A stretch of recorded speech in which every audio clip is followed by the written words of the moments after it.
Welcome to the MD podcast with me, Martin Hartley, the commercial director for Emagine. Emagine are a professional services consultancy, and we specialize in high value, low population SMEs to the banking and financial services sector. Being a leader within the world's financial leading organizations is aspirational. However, very few people make it to the top. The Emagine podcast will offer interesting, insightful, and frank discussions on the biggest issues facing directors and divisional leaders in the financial services sector. The show aims to inspire and educate future leaders by telling the career stories of today's leaders. I can't wait for today's episode. I'm joined by Luke Waddington, CEO and co-founder of Bluefire AI. Luke, welcome. How you doing? Hey, all good. Thank you very much. Thanks for the introduction. Good man. Okay. All right. So obviously, as the listeners know, the podcast, we look at the past, the present, and the future, and we'll end with some quick fire questions. So Luke, tell us a bit more about yourself. Start at the very beginning. Where are you from? So originally from Sheffield in the north of England, from the Peak District side of Sheffield. So I grew up as a bit of a countryside lad. Beautiful area of the world. And how was schooling and the family side of things? Yeah, so went through comprehensive education at a school called Lady Manners. I focused and made choices around my subjects, which were probably not as orthodox as having a decided path. And we can talk about that a bit. And I got two older brothers, and I was the youngest of two older brothers. So I've learned how to scrap and survive. Yeah, I was going to say you have to be tough being the youngest, right? Yeah. And obviously your career has gone through the financial services sector. Were any of your parents or family in the banking world at all? Not at all. So I'm the black sheep of the family. So I went into investment banking, and everyone else. My elder brother is an archaeologist, and my other brother is a CEO of a charity. So we all went into different areas. Nice. Okay. Parents must be very proud, though. That's three very good jobs there. Yeah. No, all good fun. Nice. Okay. So going through your schooling, then you mentioned you chose specific subjects that were they going to be relevant to your career, or they were just what you wanted to do at the time, or did you have a completely different dream? Samir, one of my first guests, wanted to be a pilot, so nothing to do with investment banking, and that was his aim, but now obviously he's in the banking world. Yeah, I mean, for me, what it was I think you'll see a theme coming through some of the questions that we go through in this podcast is, and I say it to my kids now as well, is choose things that you enjoy and really go for it and be good at things you enjoy, because it's easier. And so I always made my decisions around things that I knew I had a bit of a passion for, not just because I had to do it. So obviously at school, you had things that you had to take in terms of, the 3 R's and all those sort of different subjects. But what I wanted to do was sort of have a broader look at things that didn't really hang together, but I enjoyed them as individual pieces. So I did things from like sociology through to theatre studies at A-level, which is not usually something that people would say you would choose as an A-level. But what that did is sort of built up a lot of the EQ as well as the IQ side of my career. When I look back, it wasn't decided like that, obviously, when I was that age. But when I look back, it helped with that sort of balance between EQ and IQ. Yeah, I think there's a really good point to that as well, is that it will certainly help with your presentation skills, your delivery, your communication skills, which I think, all kids growing up should be given that advice throughout school as well. I think it goes a bit deeper, to be honest. And I think at the moment, if you look at the compensation levels in the industry, EQ gets overcompensated against IQ. And it's a big mistake that people make, because people think that if you do the exams, on the IQ side of the fence, and you follow those very structured paths, you get the A stars, and you do all of that, and the CV looks beautiful. What I see globally and competitively, the price of the IQ is going down. Yeah. And the price of EQ, not in terms of present tech, but things like problem solving. Yeah, absolutely. Inventing new stuff is going through the roof. So it actually does reflect further onto actually things like comp structures and things like that. Yeah, no, absolutely. I think there's a lot of aspects of that as well at the moment, isn't it? Because you can have we see it a lot within the sales journey. You get someone that has been the best salesperson, normally gets promoted, and they're not necessarily the best manager or the best team leader, because they haven't got that EQ aspect as well. So I can completely relate to that. Cool. Okay. Went through school in Sheffield then. What was the next steps? So then it was, that's where my whole life changed dramatically.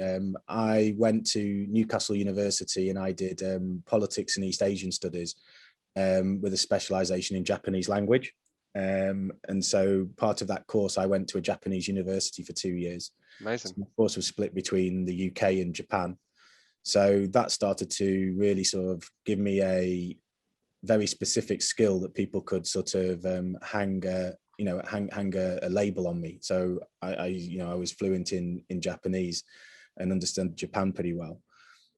So the reasons I did that was number one is I wanted to live in a different country. Instead of doing a gap year where I had to probably work in a local chip shop for like 3 months to get the money to go away, I wanted it to be sort of structurally a part of my degree. So in that sense, I did a 5-year degree in the end, 2 years in Japan, 3 years in the UK.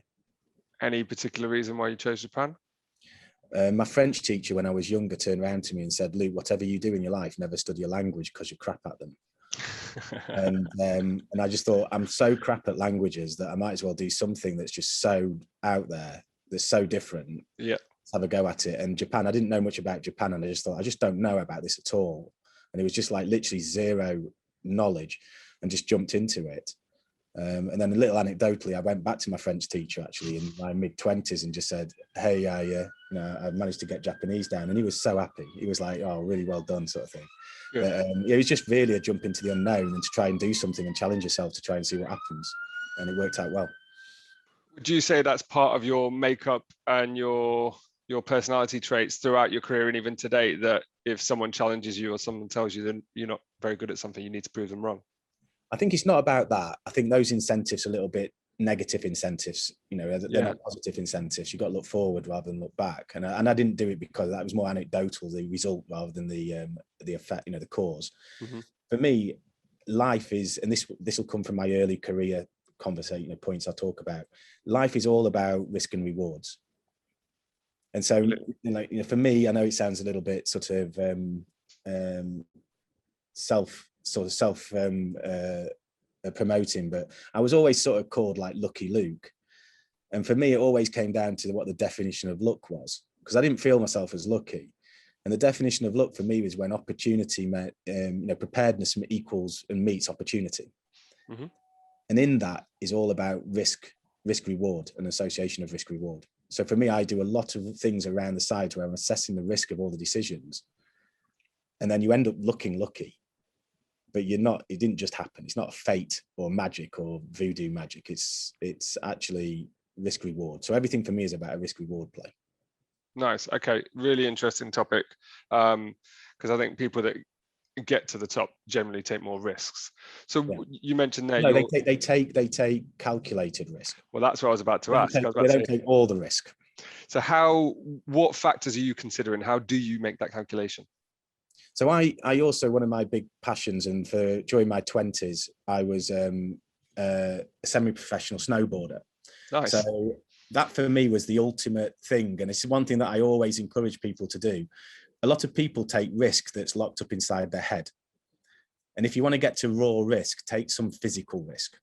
Yep. Jump out of a plane or go on, abseil down something. Take on a fear that you physically are scared of. Yeah. Because then what happens, and I can always remember the days when you stood on a certain mountain or something and you're looking down and you've got to do this immediate risk because there's a risk physically to you, which is like the raw risk of life. Mm-hmm. Literally. And then what you end up doing is you actually then really understand risk. Yeah. If you're taking like corporate risk or mental based risk, the worst situation is that you get it wrong and there's not a lot of big downside. You can but if you literally fall off and break your legs, then that's real risk, right? So, and I know I don't want to be extreme and say that everything's about taking extreme risk. Even if it's just some degree of something that you don't like physically, I would always build that in and just do a little bit of it once a year or something, where there's just a little bit where you challenge yourself from a physical risk perspective. And it could just be like picking up, I think we talked on the open about this, where, you said that, people who've done ice hockey, that's a physical risk, right? It's not like you have to do it by just being Red Bull, jump off a cliff stuff. Yeah. But it's something that I think is really useful in understanding yourself. Yeah, it's interesting. I did a skydive and I do not like heights and I don't really like flying. And I signed up to it and thought, what am I doing here? And it was only actually when I got in the plane that I realized, right, okay, this is this is real stuff here. So I wouldn't do it again, but I've done it, and that's You've done it.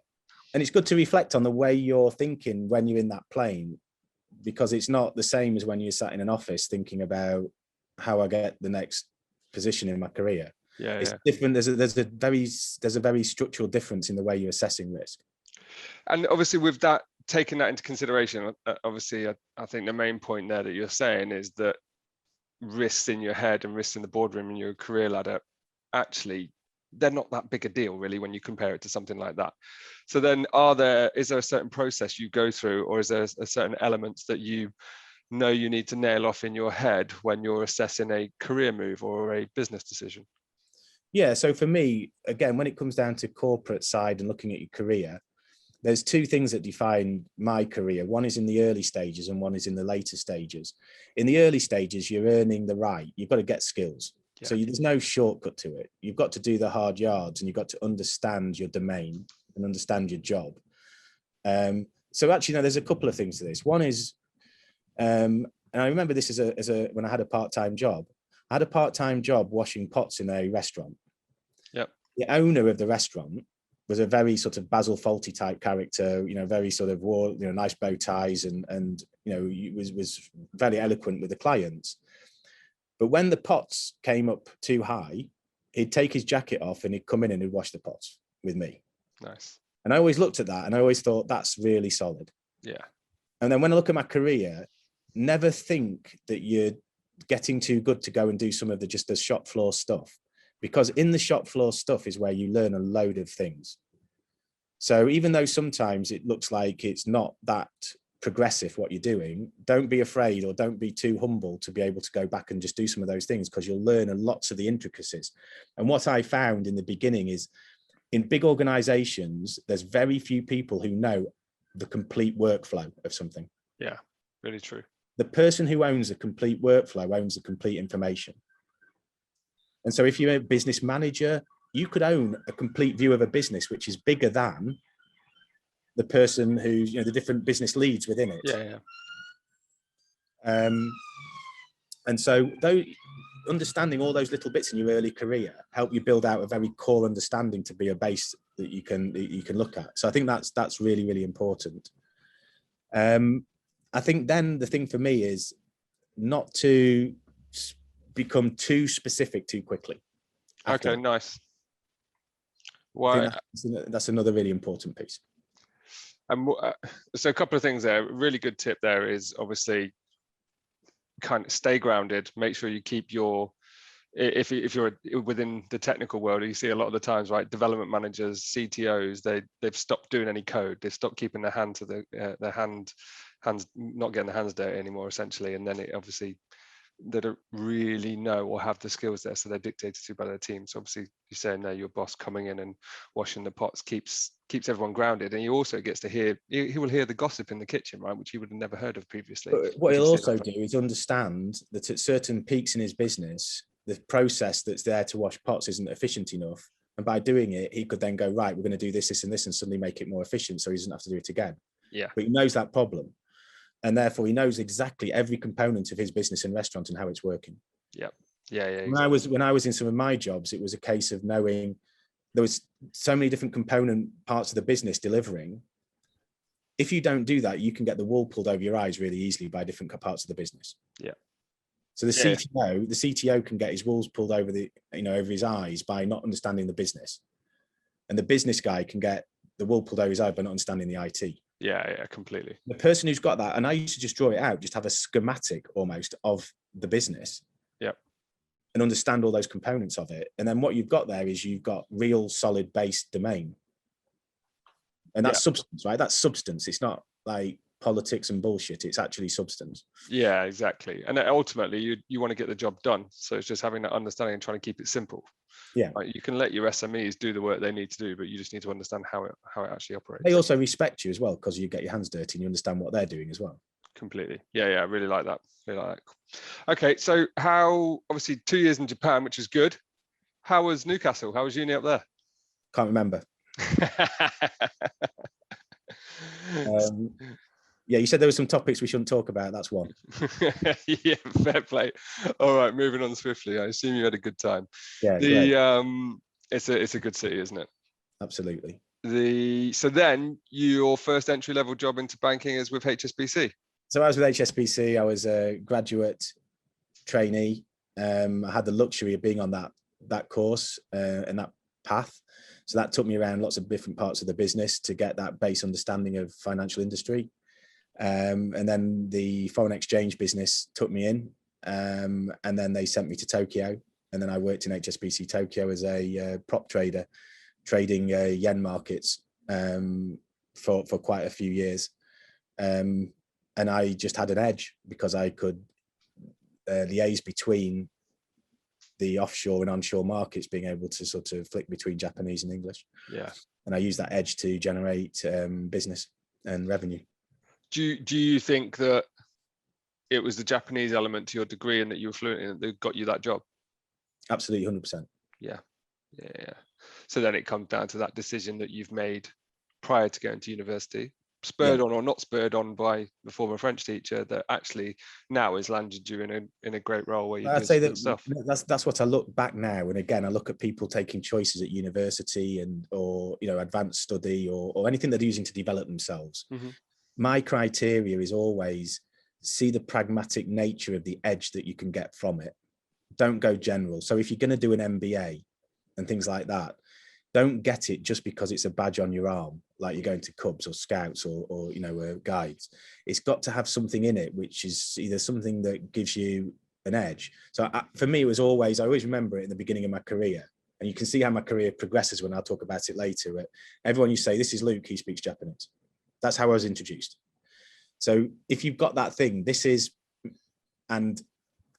your capability statement. That's the sort of thing you want. You want to get a brand going. You need a brand with yourself as well. And you sort of like, this is Lucy. She's done an MBA. It's too generic. Mm-hmm. Yeah, no, I like that. Which is interesting because obviously one of the comments you made earlier was don't go too niche too early. But obviously that there gives you a brand and gives you a stepping stone into obviously. And that's quite good because I've not thought about that, because that's a complete and utter contradiction. And I think that it's quite interesting maybe to unpack that a little bit. It's like, how did you go from being described in a niche part to being able to keep that broadness, which then you can build off for your career? And I think for me is that the evolution of the industry I was in was changing a lot. I could get involved in a lot of different contexts of the business, but I always fell back on that brand. Yeah. Beginning bit. But the brand itself didn't constrain me. That was probably the key point. And it's quite interesting to think that, because I've not thought about that, because it could have been a risk that speaking Japanese could have constrained me. And maybe it did, because what I did is I spent too much time in Tokyo. I spent 11 years in Tokyo. Yeah. If I'd got myself back to London when I was offered jobs to come back and go up the ladder quicker, I would have done bigger and better jobs than I'd done by staying in Tokyo. Yeah. So it did constrain me in some ways, but that was more of a lifestyle choice and a career choice. Great town to live in. Yeah. Okay. Well, I suppose this might be going back slightly, but what were the key challenges when you took the role with HSBC and moved to Tokyo? I suppose at that point you could speak Japanese, so the language wasn't a barrier, but what were the other challenges? What was it like moving to a foreign country? Were you on your own at this point? Did you have a partner? Yeah, so I was with my now wife, and she's Japanese. So for me, and I'd lived in Japan before, so it's a little bit more like going home than it was going to a new country. Nice. So for me, that wasn't the challenge as such. I think, to be honest, I don't want to manufacture a challenge. I just thought it laid itself. I was very fortunate. It laid itself down very well. I think it was there was a lot of opportunity rather than necessarily challenges that I found. I think the only challenge was structural in the market, that Japan was moving from being the center of Asia to being much more of a domestic market. So there was a lot of movement out to like Hong Kong and Singapore, but that was more of an industry structure change than it was necessarily a personal challenge. Yeah. And I mean, how beneficial, or what was the impact of actually having, your now wife with you and being able to speak the language? What were the benefits for that on your career? because you see a lot of the time that people can move careers. So when I was younger, we moved to America. When I was 12, we lived there for 3 years with my dad's job.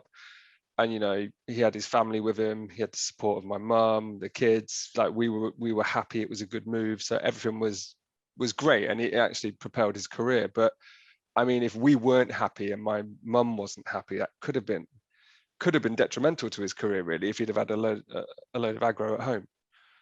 Yeah, so I'm lucky. I've not had that situation in terms of it's been very much how you described yourself. It was always it just worked. And again, I don't want to manufacture a sort of victim story here, because there isn't one whatsoever. It all worked. If it's positive, that's great. That's worked really well. I would say where then big decisions were made was actually to pull up anchor and come back to UK. And I also went from the UK back to work in Hong Kong. Yeah. The interesting thing now is that running my own company, the decisions that have been made to move out of Hong Kong and things like that are not made by me. They're made by the family. They've got their own opinion, which is bigger than mine. Yeah. Which is great. So they've eclipsed my career decisions. Within a corporate, where this is sometimes difficult, is, and I've had this before, this is where the real challenge is. You get offered an opportunity abroad, and sometimes the pressure to not take it because of other influences around you is very high. And there used to be this phrase in the market all the time: you can only say no once. Yeah. You can't say it twice. So sometimes opportunities come up, and moving countries is a good way to elevate your career just by variation. And just, there's some jobs people don't want to do in other countries, and you can go into much more senior jobs in other countries than you could in, say, in mothership of a company. Completely. But you can only say no once. And I said no a few times in Tokyo when people were offering me jobs back in London. And that in the end, I think I could have sped up my career by saying yes. By saying no a few times, I was just Luke in Tokyo. Did you come back to go to RBS, or did you move out there? So I moved from HSBC to RBS, and then I moved from RBS to BMP, knowing that was a move back to London to a global role. So that was when I decided that anchors are getting pulled up, and we're going into now we're going to go and maximize career sort of time. Okay. All right. So tell us a little bit about RBS, and then we'll jump into BMP, because that sounds juicy. So RBS was a really good transition. So this was a movement from, this is Luke, he speaks Japanese, to this is Luke, he runs Prime Services. Nice. So my career started to define who I was rather than my skill. Yep. Which is a change in branding. And at that time, and this is where people, again, you've got to do some risk assessments of your career opportunities and paths. Some people head down looking at their shoes. I'm an analyst, I'm a trader, I'm a PM or whatever, and I just want to be that and just head for it. Always take a moment to look up and say, is it future-proofed? Mm-hmm. I was trading foreign exchange, and I looked up and went, this job is dead. Yeah. It's not future-proofed. What's happening here? There's a movement in technology, and this is becoming now a balance between technology and humans working together. We've got to get into that area. And at that point, Prime Services was becoming a thing, where people were collecting business lines into one big area, where you had clearing and you had trading and you had execution, you had electronic platforms all coming in. And I said, that's where I'm going to learn a broad base of future-proofed pieces. And so RBS took me on that path to understand and put those component pieces together of what now is, if you trace it now down back another 10 years, is the main components of the industry. So what was your role? What did you actually do? So I went over as chief dealer, which was a like-for-like sort of just upgrade from HSBC in terms of risk on the dealing room floor. And then what I did is I went into running Prime Services in Asia. So underneath that was really, as in what it says, the first layer of services you're offering to clients. So from balance sheet through to execution, and across assets as well, not just stuck into one vertical. Nice. Okay. So what were the key learns there from that role, and from obviously what you mentioned there, the slight change in brand, what are the tips that we can give to the next generation of future leaders from that transition period? I know obviously 4 or 5 years is a long time, but So, Harry hindsight and, retrospective views are very, very useful, very hard when you're actually looking forward. The key thing for me, and this is like probably the crux of any sort of thing that I would probably talk to people who I, have mentored in the past or whatever, is career ladders have a very constricting effect. One is they're very narrow, and secondly, they're steps, and they're crowded. And so what happens is you have to either be like Ronaldo and get to the top of that and be the best person with the skills, and you just outshine everybody. But that's very difficult. And so if I'd just gone down and carried on the career I was doing, I would have just had to be the best prop trader in the world to be able to just get through to the top of this and then sit there and then start my own hedge fund and do it. But I looked at the competition and look at the breadth of people coming up through that.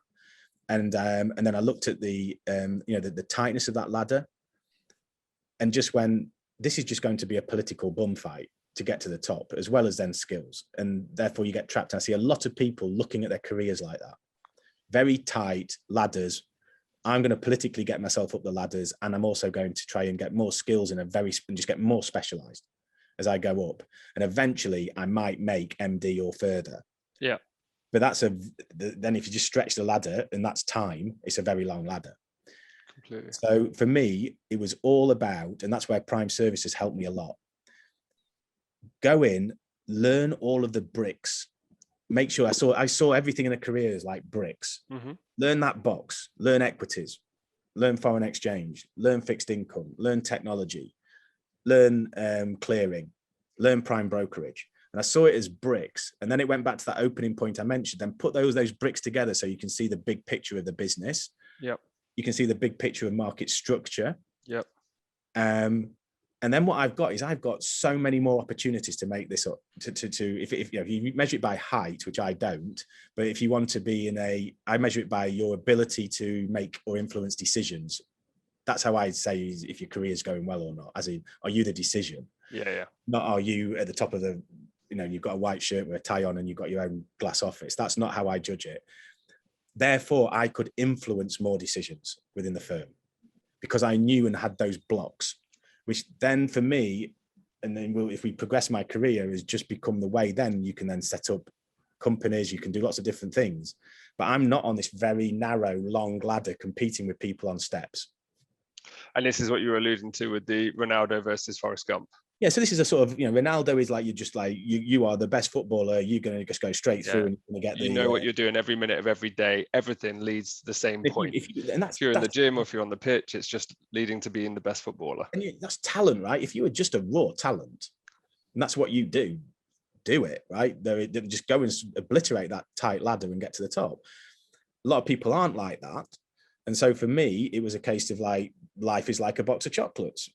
Forrest Gump, right? And every chocolate was a brick, and therefore it was like, and then at the end of it, what you've got is you are a very solid and have a lot of opportunity ahead of you, and you are in the decision across a lot of frameworks. Yeah. And therefore, when you go into bigger businesses, and if you do keep, and I hate using this height thing, but if you are managing businesses, they are going to be, when you look down at them, they are going to look like a box of chocolates. And it goes back to then the guy who came into the pot washing and started to help, because you understand those pieces and you're looking down on those pieces, you understand the pieces, you understand the box, and you can then start to make good structural influence on it to make it more profitable. So there we are, listeners. You have it. Are you Ronaldo or are you Forrest Gump? Yeah, run, Forrest. Love it. Okay, cool. I think it's a really interesting aspect. Because equally, you're not saying either one. You're not saying the work effort or the hard work isn't defined there. You're actually talking about the breadth of knowledge, right? You're talking about the understanding of the business on a wider scope, which ultimately, to get to more senior positions, you need to have. Or just step it back. It's about optionality. Yeah. Okay. Nice. Create more optionality. But optionality not in a substance-driven way. Do you have to be as smart to do either or? Because you're basically saying, right, you can either one could look at that and say, right, that's the SME route, or this is the more generic route. But actually, you don't want to be generic, because you still need to have a deep understanding, just not as deep as the SME. Yes and no. I still find the fact that, it's the whole analogy, right? And it's really good at an offsite. It's the analogy of the monkeys climbing the tree. The more you climb the tree and the higher you are, you look down and you see smiley faces looking up at you, and everyone below just looks up and sees an arsehole. And if you look at that from that ladder point, do you think that the monkey at the top of the tree knows more about the tree than the people climbing the tree?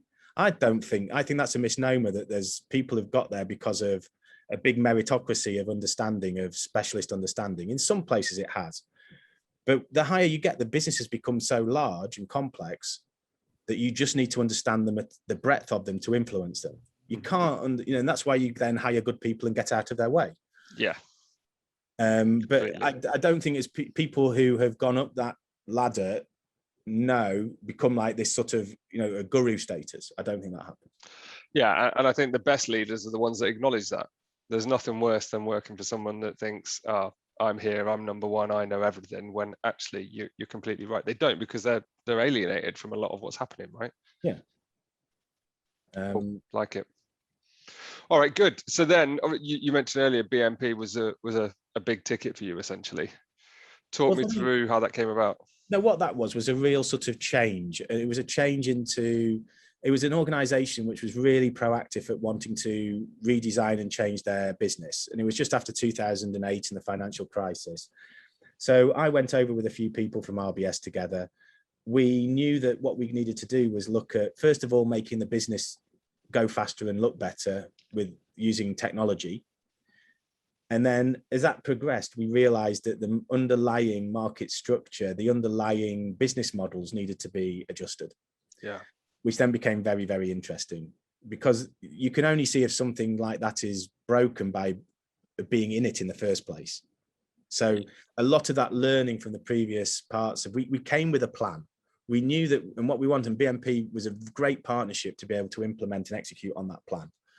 And you were global head of electronic business and markets here, yeah? Yeah, so that means that and again, humbling wise, forget all the big titles and the top of the tree and all this stuff. It was a great job to do. It was real, raw change. Nice. And to transform something, and at scale, and it was large, and it had sponsorship. And so, that was a really sort of spade in the ground, sort of, let's change something out here and do it. And it was good. It was fun. So what did it start out of as, and what did it get to? So the thing about BNP Paribas was it had a lot of intelligence in the business framework. They had a lot of really good models. What they didn't have was a lot of beautiful frames and bodywork on top of it, and not being presented to the distribution and the clients in a way that it should, given the amount of power that was sat there. So it started off about getting this out, getting this, distributing it, getting it packaged, getting it, and building things like single dealer platforms and all these sort of things, and getting it out there. And that was the first stage of it. And so therefore there was recognition, and you could see that there was a brand. It won't mean much to any of the people listening, but there was a brand that was in Cortex, which was something and then Centric in the corporate side. And so there's brands that started to get out there, and you look back and you go, well, whatever happens in my life, if I got hit by a bus, there's a legacy there in terms of, and that's, a moment of pride with all the people that were involved, some cool people that came in to be a part of that. You celebrate those points. I know some of the Cortex guys, so it's still there now. It's still there now, right? And that's got its own life, and from where it started to where it is now, and people have taken that on its journey. But it's a point of history, right? That's what it is. And then the second part of that was looking at the underlying business models and seeing that some of these were, the market needed to adjust and change. And then being able to execute on some of those changes. And that actually was the start point of then setting up our own company, because corporate structures for us, were the legal setup within any organization is too constrained to do some real, like, proper nuts and bolts change. Yeah. So Blue Fire was an expression of us being unconstrained and be able to actually change and sort of adapt into the industry without that sort of corporate legal structure. Yeah. So Okay. that was a sort of journey and projection, but really enjoyable all the way through. So what? By the way, another thing there is that what we did, and I think this is another, at RBS, the way we created change was by, if you had control over the org structure, therefore you could make change. At BMP, we made a decision to say, I'm going to federate out control across the business to change. And all I need is height in a baseball bat. And when we talk about that, height was to be in a decision. Yeah. Baseball bat was budget. Okay. We released power back into the business for change. And that's something, again, that's where with leaders and moving up, because people are so focused on grabbing power. Yeah. Sometimes you realize federated power is more, sum of parts is more powerful than the part. Okay. But that needs humility. Yeah. So the thought process there was empower everybody else to bring them along on your journey with you. Well, to own the space. So what we'll do is we'll help create the space. So we'll work with you on what that new space looks like in terms of the look of the business, but it's your space. I'm not going to come in and take that space and then pull it into my world. And secondly, I'll get you the money to build that space. That was my responsibility. And then what we'll do is we'll build that space together with you, but it's your space, not mine. Yeah. All I would have done otherwise is just collected lots of spaces and put them into a nice triangular org chart and then gone, whoa, I'm so powerful. Yeah, nice. That's a methodology that they use quite heavily in the Met Police. One of my good friends is a very senior in the Met and runs undercover teams, and that's very much, he said, a big part of my job is just making sure that I get the budget and allow my teams to do what they do. I've got the best specialist guys in the business. Why would I stand in their way? And then it goes back to the things we talked about, because then what you can sit back and then look at all of the spaces, which then equals an actual change strategy for the whole business. Yeah, exactly. And you've got everybody involved. So example was that in the original days, we created our own electronic sales teams, but very quickly we transitioned that sales team back into sales and said, sales, you own it, because there's no point creating two different. Did you go to them with an idea, with the product demo, how this could improve things, how this would work, and then, right, okay, you get the buy-in, you get everybody on board, and then you hand it back? Is that how it works? Yeah, it had to be a collaboration with business lines, and sometimes we had ideas, and sometimes they had ideas, but for us, the ultimate owner of it was them. Yeah, nice. Okay, I like that. What else really stood out from the work that you did at BMP? I think I've touched on quite a few things in terms of the high level side of things. I've talked about the federation of the idea of change and people's ownership, and then really I'd say the other thing was then speed of change, and there's the ability that you could get that done quickly if you got that structure right. And we created, we've gone from 0 to 100 so quickly, and in the amount of years that we put in there for the amount of things that were delivered and set up as foundations, it's just really exciting. And I think other people have defined their careers through the work they've done there. Nice. Okay. And so was it the work you were doing at BMP that inspired you for the idea and to set up your own business? Yeah, because like I said, as I introduced just before, is the fact that what we saw, though, the constraints with big legal, big organizations, the legal construct there was an evolution of the industry. The industry was constrained by talent because technology had moved on a lot, and there's a lot of mainframe tech debt in big industries. Yeah, they can't experiment with really new technologies, and therefore there's a technology constraint, a talent constraint, and there was a budget constraint. So we went, let's get rid of those three constraints. So if we have our own legal structure, we can use the latest technologies, we can hire the best people, and we can get funding, and we can therefore build we can invent new shit. That's our premise. So that was the start point. And so it was a difference between being constrained and unconstrained. Nice. Okay, so tell me about Bluefire AI then. Yeah, so we went on a journey for a couple of years in the beginning days, working out exactly what the market would pay us for and understanding that. Well, first of all, let's go back to some of the thematics I talked about. Can't underestimate. 2016 now, yeah? So this is 2016. Cannot underestimate. That was a big risk call from all involved. We have, it's literally contrary to everything people are probably being mentored. You get to the point where your career's exploding out, you can go into some really big jobs beyond what you're doing now, and you decide with 3 kids in the most expensive city in the world to go down to nothing. Yeah. Right. That's not trivial. And same with my co-founder as well. And go, right, let's try and do something from nothing. And to be honest, not to be emotional or overstatement to the point, I used to sit around the dinner table with my kids and I said, what does dad do? No one knows what my job was. They used to say, oh, dad fixes stuff, because when a toy breaks, I go and fix it. Now, when I sit around the table and go, what does dad do? They say, build stuff from nothing. Nice. And that is a big risk call, because that was me just jumping away from it. And so anyway, that was just that, at least that links it back. And again, it's not sort of something that I would promote to do. I think it has to be very well considered. You have to have had, built up a lot of box of, chocolates to be able to fall back on skills that you've got confidence in. So that's, at least that links it back to what we were talking about a little bit in terms of decision. In terms of Bluefire and what we do, spent 2 years then discovering what the market would pay us for. Bottom line, what we became extremely good at was, as you can see through my career, what we'd done is spent quite a lot of time in the execution layer. Yeah. And so I'd seen that change of traders changing to machines. So we just did one step up and went into the decision-making layer in the industry, and then went, holy shit, this is exactly the same problem full of people. Yeah. So there is a lot of people in the industry, and if you boil it down, analyzing, examining, looking at companies, from traders in the corporate world and bonds through to PMs, analysts investing in companies. And so the decision is the allocation of capital. And we looked at that and just went, the transaction was very expensive and we've solved that. Now let's go and solve for the decision around allocation of capital to companies. Yeah. We've built very complex and successful automated analytics on listed companies.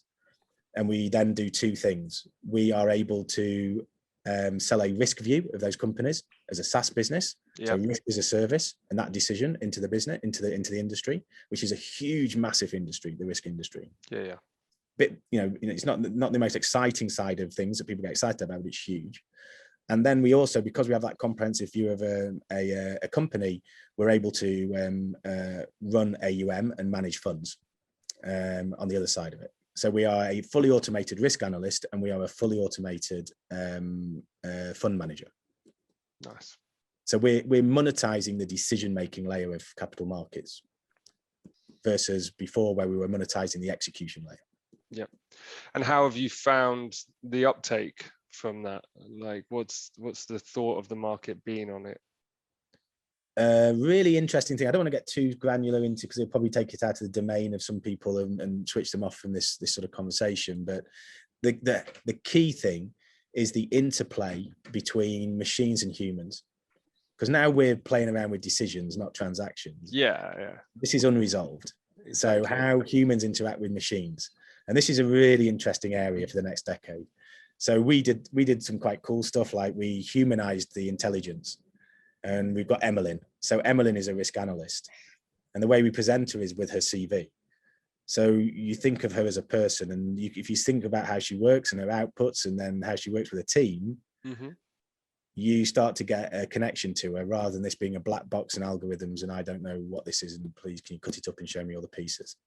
So this emotional side. Yeah, this whole area of how, and I think it's for whatever career people are looking at now, it's going to be a big super trend of how we, I don't like the words like augmentation and transformation, but bionic. And if you're taking a view on your career, and I say this to my kids as well, and I've done some career work with some youngsters who are looking at their degree choices. Imagine the jobs in 10 years' time when you are pretty much bionic. And look at all the things that the technology can do. So if you're on this ladder right now and you're looking to the top, definitely take a heads up, look around and go, does this actually exist at the end? Yeah, exactly. And because it might not. And I know the depth of the technology, what it can, what it can't do. And there's going to be a whole wave of white collar jobs that are going to get absolutely creamed out in the next 10 years. Give us a couple of examples then.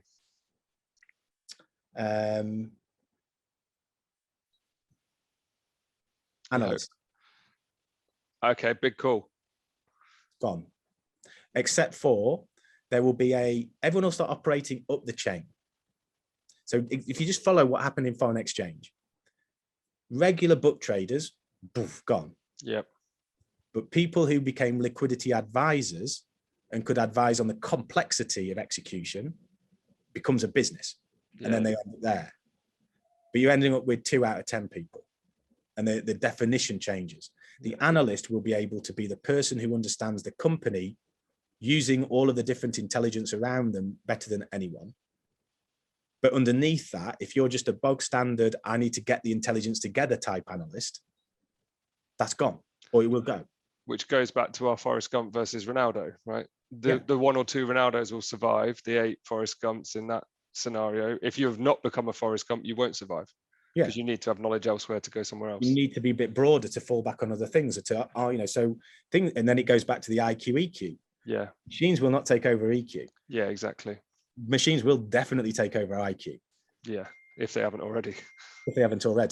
So, and that becomes the blend. So suddenly, and I look at it in my world, we will pay substantial amount of compensation for somebody who can solve problems.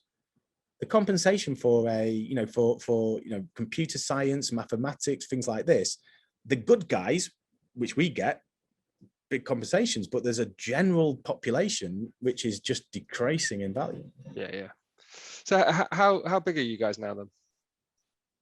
So we're, it's a game company type model. We're trying to invent new Fortnite, so therefore you don't need hundreds of people, right? No, of course, you've got to be lean as well, right? Yeah, so and that's how we'll always be. We'll never be loads of people just by the structure of the business. So we're sort of moving up past sort of 20 odd people at the moment, and maybe you bring in, we double that in the next couple of years, sort of thing. And who are you selling to at the moment, or what's the real benefit of Bluefire to anyone listening? So it's one of 2 things. It's so we sell to all 3 verticals: investment banks, asset managers, and wealth managers. We either do bottom line, which is where what we're doing is we are giving a cheaper unit cost of examining companies. Yeah, that goes to credit officers, it goes to analysts, it goes to sort of anyone on the front line in the dealing room who's evaluating companies. It's just a cheaper unit cost. So rather than just adding people, add Emagine.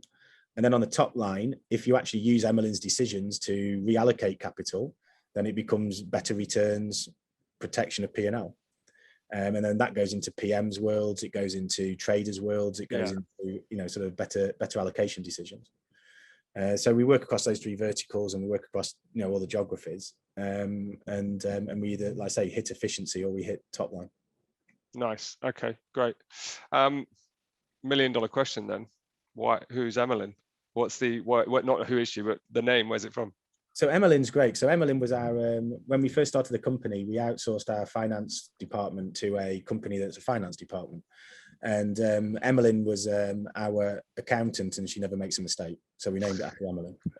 Love it. Brilliant. Okay, good. Got a lot of time for that. Really enjoyed that part of the conversation. Thanks very much. Now to, as the listeners will know, is my favorite part of it, is the quick fire questions. Sure. What's the 3 best pieces of advice you were given throughout your career? People gave me a nickname, Buzz Lightyear, in the beginning, and I got really pissed off with it. I went into a room with my boss, and he went, "Luke, the fact you've got a nickname means people know who you are. That's brilliant. Get a brand. First one. Nice. Otherwise you're unknown." Second one, my word is my bond. It's disappeared a bit from the market. It really has, and it's very disappointing that it has. Say what you say, keep to it, and that was another thing that defined my career. 100%. And the third one, it all comes from the younger days, to be honest, is if you do something wrong, hold your hands up. That's it. Yeah. So therefore, what it means there is, don't be afraid of making a mistake. Nice. Okay. I like that. If you do make a mistake, just say it. But that's how you learn, right? So if you put those 3 things together, that's how I was brought up in the first few years of my career. Buzz Lightyear, basically. So you've got a brand. speak the truth. Don't be afraid to fail. And I think it's why, like, looking at tips for the next generation coming through, I think it's so important that that first choice you make for your first career move is really important, because you get schooling, you get educated in this way, you get taught these you get given this type of pieces of advice that, you know, your parents would have probably taught you anyway, but all of a sudden from in normal life to the corporate world, it just means something slightly different, doesn't it? So Yeah, exactly. And that I was sort of I've been back to a few of the guys who sort of mentored me in the beginning when I was a graduate and stuff, and just said thank you, right? Yeah, nice. Okay, cool. Give me 3 resources that you use for self-development. So it could be podcasts, books, publications, whatever they are. And why do you? Good one. Whew. 3 things that I use for self-development. I actually listen to other people and talk to people. That's my source. People who've done it, people who know what they're talking about, and I listen to that. I don't read stuff, to be honest. I read the news quite a lot, but I don't read stuff. I'm not a big like sort of academic sort of development sort of process. And then learn from people below you all the time. Don't think that they don't. So I always see it where people say, "Oh, that person's not senior enough," or something like that. The people on the shop floor teach you the most about everything. No, I love it. It's a common theme throughout this show, so I think that's great. Lastly, then, who's your role model and why? Who's my role model and why? See, if they see this, then I don't want them to see it. At the end of the day, it's my brothers, it's my wife, and it's my kids. That's my role model. They're the ones where you reflect what you do, and they give you the most honest opinion, and then also in their own actions and the way that they live their lives gives you inspiration. At the end of the day, my brother saves kids' lives. Yeah. You know what I mean? And I'm there at RBS talking about bonuses going to be shit. I know, yeah. Square that conversation at the barbecue. I know, yeah. It's just actually giving me goosebumps there. It's I often, when I'm managing our consultants and projects and speaking to our clients, you know, we're actually all very fortunate, aren't we? So it's something that especially people need reminded of when we're negotiating contracts, right? Exactly. Cool. Okay. How old are the kids, by the way? 13, 11 and 9. Yeah, so you can't get more honest feedback than from children, can you? Exactly. Apparently I've got to lose some weight. I've just been on holiday, and at the beginning of the holiday, my son's 4 and I've got a 5-month-old, and he was like, "Oh, like, Daddy, you're in good shape." End of the holiday, "Daddy, you're not in good shape." Who's ate all the pies? Yeah, exactly. Do you know what I mean? So good. All right, great stuff. Well, Luke, it's been a pleasure. I've really enjoyed talking to you. Thank you very much. It's been one of my favorite conversations. So if anyone's listening and wants to pick your brains, I assume you're open to them messaging you on LinkedIn or whatever if you're connected. So that's fine. Thank you. Good luck with Bluefly. I have no doubt it'll be a success. And if I can help in any way, then just let me know.